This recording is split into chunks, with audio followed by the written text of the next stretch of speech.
కుంభరాశి, ఈ కుంభరాశి వారికి అదృష్ట యోగం రాబోతోంది అన్నట్లుగా ఉన్నది. మే నెల వరకు మీ కష్టాలు ఉంటాయి.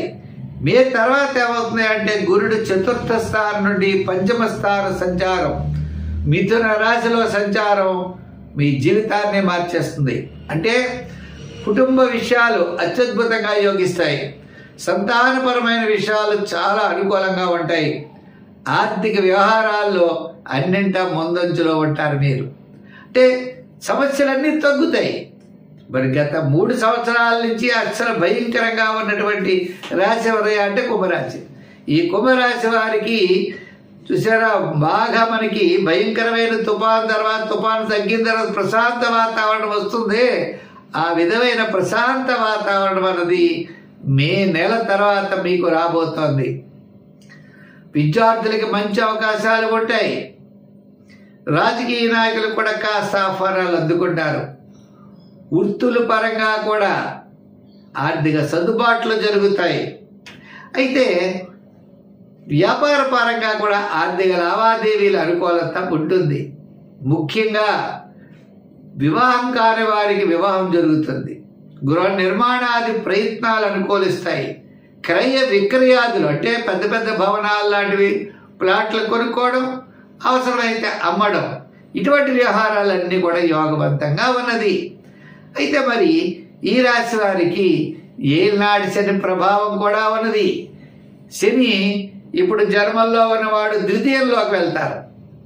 శని భగవానుడి యొక్క అసంతృప్తి, చికాకు, శ్రమ, స్వల్పమైన అనారోగ్య సమస్యలు ఇవి వెంటాడుతూనే ఉంటాయి.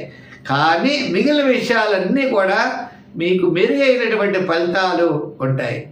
విద్యార్థులు కావచ్చు, వ్యాపార పరంగా కూడా చూసినట్లయితే మనకి రియల్ ఎస్టేట్ వారికి, షేర్స్ వారికి, ఐటీ రంగం, జనరల్, కిరాణా, మెడికల్, ఫ్యాన్సీ ఇలా గతంలో ఇబ్బందులు పడినటువంటి వ్యాపారస్తులందరికీ కూడా రుణ ప్రయత్నాలు లభించడం, ఇతరుల యొక్క సహాయ సహకారాలు లభించడం, వ్యాపార అభివృద్ధి కోసం చేసేటువంటి ప్రయత్నాలు ముందుకు వెళ్ళడం, ఈ విధమైనటువంటి యోగవంతమైన కాలం ఈ కుంభరాశి వారికి రాబోతోంది.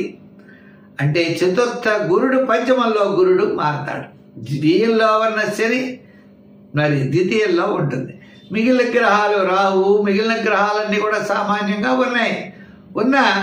మీకు కాస్త అనుకూలమైన వాతావరణం వల్ల ఆనందంగా ఉంటుంది.